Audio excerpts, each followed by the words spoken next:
Fala pessoal, tudo certo? A proposta do vídeo de hoje é falar um pouco sobre como funciona o raciocínio por trás de um palpite bem pensado do GeoGuessr. Eu já tô jogando GeoGuessr já faz um pouco mais de um ano, então eu já conheço bastante dos metas, eu já tô em um rank um pouco mais alto, então dá pra falar um pouco sobre o raciocínio. Às vezes o pessoal diz que é bruxaria, que é não sei o quê. Não, cara, GeoGuessr é um jogo de memória, basicamente. Tu tem uma lista de coisas que estão estruturadas pelo mundo e tu tem que decorar o mundo todo. É isso, mas é um jogo da memória, basicamente. Soa muito mais difícil do que realmente é. Mas enfim, nem todas as localizações costumam ter muitos metas ali para analisar na hora, então por isso que a gente vai estar usando um mapa específico de metas, que é o Learnable Meta World, e isso aí vai facilitar para que a gente consiga sempre cair em localizações boas para esse tipo de conversa. Dito isso, vamos dar o play e vamos ver o que aparece aqui para nós.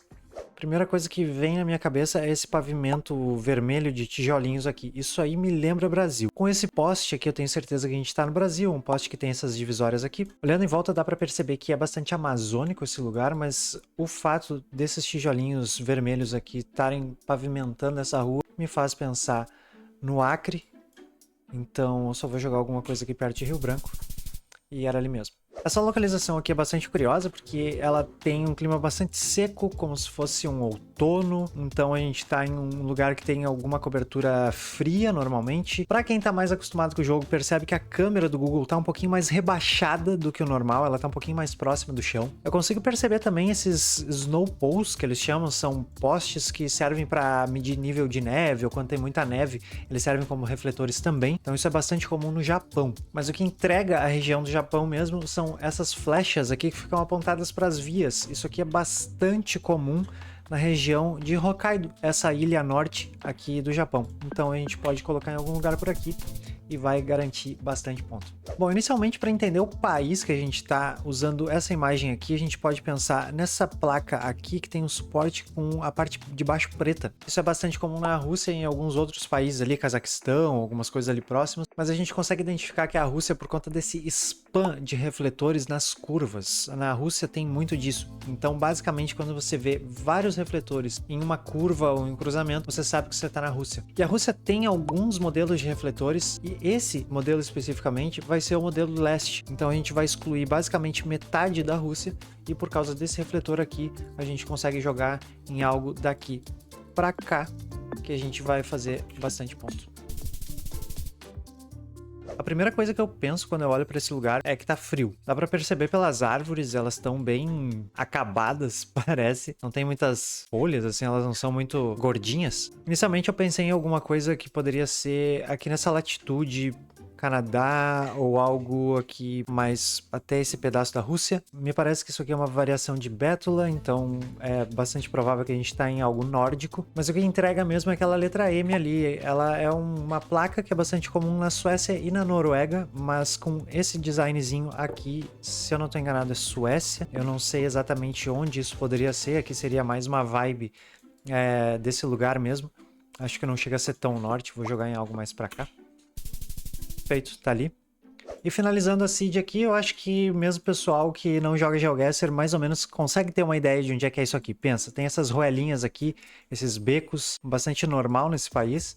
Arquitetura de casinhas brancas, casinhas clarinhas, meio creme, isso aqui é bem característico de Portugal. Uma outra coisa muito comum em Portugal são essas calçadas de paralelepípedo. Não dá pra ver muito bem na imagem, mas aquela plaquinha ali com o nome de rua é muito comum nas ruas de Portugal. Ela é uma plaquinha com design bem interessante. E por fim, o mais óbvio, que é o poste português. Então ele é bem parecido com o do Brasil, só que ele tem esses furos enormes aqui no meio. Então isso ajuda a diferenciar, apesar de que a arquitetura é completamente diferente.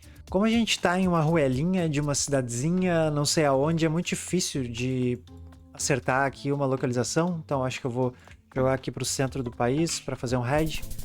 Era um pouquinho mais para baixo, mas era Portugal. Tá aí.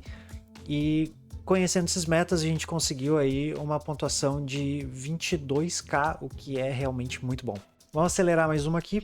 Primeira coisa que vem na minha cabeça é essa vibe subtropical que eu consigo ver quando eu caio em localizações como a desse país aqui. A gente tem alguns metas muito óbvios, como aquela placa de giveaway, aquele refletor ali que é bastante comum nesse país. Percebe que a distribuição das casas aqui nessa vizinhança tem essas cerquinhas pequenininhas, isso é bastante cultural aqui, principalmente dessa região do país que a gente tá. Outra coisa que um jogador de GeoGuessr sempre vai pensar é na mão em que tá o carro. Então aqui o carro tá andando pela esquerda, tá na mão inglesa, então isso exclui a maioria dos países do mundo e sobram bem poucos. E juntando todas essas características, a gente sabe que a gente está na Austrália. Mas o que entrega mesmo a região da Austrália que a gente está é esse hidrante aqui, que ele é bastante comum no estado da Victoria, que fica aqui no sul da Austrália. Então, qualquer lugar que a gente jogar por aqui já vai estar excelente.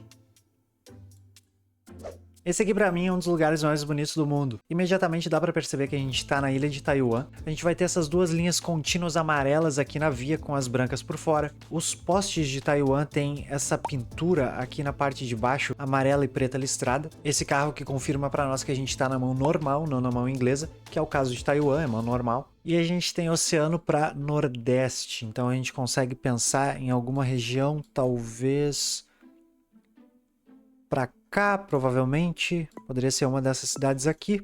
Bom, a ideia não é cravar de qualquer jeito, então vamos só jogar aqui. Era um pouquinho mais para baixo. De todo modo, tem uma pontuação muito boa aqui. Só sabendo daquele meta do poste ali, já tá excelente. Bom, aqui a gente tá de volta na Austrália e dá para perceber de novo pela mão inglesa, porque essa parte da frente do carro do Google tá do lado esquerdo da via, então a gente tá na mão inglesa. Lá no fundo tem uma placa de giveaway também, ela tá muito longe, mas a gente consegue ver. E tanto na Austrália como na Nova Zelândia, eles têm bastante postes verdes. Só que esse aqui a gente sabe que é da Austrália por causa dessa... O que é isso, cara? É um negócio de metal, é um anel de metal que eles colocam em volta, que é um anti-gambá. Isso aqui é pra evitar que gambá suba em poste, porque lá tem muito, ele sobe no poste e aí dá ruim nos fios, é uma porcaria. E juntando com o fato que esse poste aqui termina com essa haste de metal em 45 graus, daí já é uma coisa de doente do jogo, a gente consegue identificar que a gente tá na Tasmânia. E a Tasmânia é um pedacinho muito pequeno da Austrália, então a gente pode colocar alguma coisa por aqui, porque vai fazer uma pontuação excelente também. Ó, quem prestou atenção aí sabe, ó, essa câmera tá um pouquinho mais rebaixada por questões de privacidade, então a gente tá no Japão. Só que o meta aqui dessa vez são esses transformadores, né? Porque é isso, o jogador de GeoGuessr decora a estrutura de transformadores das províncias japonesas para saber onde que ele tá localizado no jogo. Nesse caso a imagem tá um pouco estourada, o transformador tá um pouco de lado, mas eu acho que a estrutura dele é 2 transformadores, um para um lado, outro para o outro. Tem uma estrutura quadrada aqui, se eu tô vendo bem, e embaixo desse quadrado tem uma cruz que tem alguns insulators na ponta. Tá difícil de ver, mas se for isso mesmo, é bizarro, cara. É bizarro o que a gente aprende pra fazer palpite bom. A gente vai estar provavelmente aqui nessa região de Kansai, que é essa região aqui que desce um pouquinho essa península aqui pra baixo no Japão. Então qualquer lugar que a gente jogar por aqui já vai estar bom. E tá ali.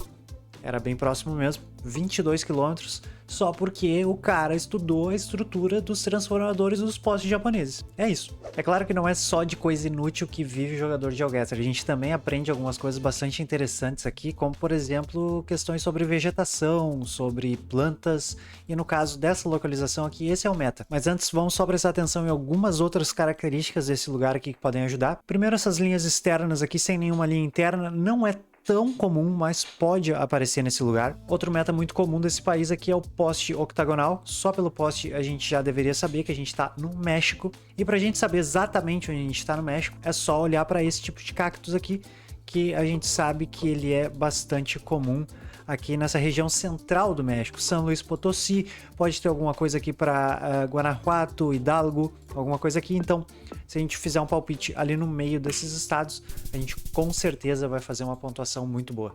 Tá aí, a gente fechou a seed então com 23k, eu acho que foi até melhor que a primeira. E basicamente é isso, então tem muita coisa que o jogador de GeoGuessr ele tem que pensar para poder fazer um palpite bom nas localizações que aparecem para nós. Como eu falei no início, isso aqui é basicamente um jogo da memória. Você vai cair em uma localização e você vai ficar procurando por coisas que, claro, você tem que ter aprendido antes, e você memoriza elas e você fica procurando ali. E com isso a gente consegue fazer palpites excelentes. Não é bruxaria, não é o pacto, nada disso aí, não tem nada disso. É só estudo, repetição e vício.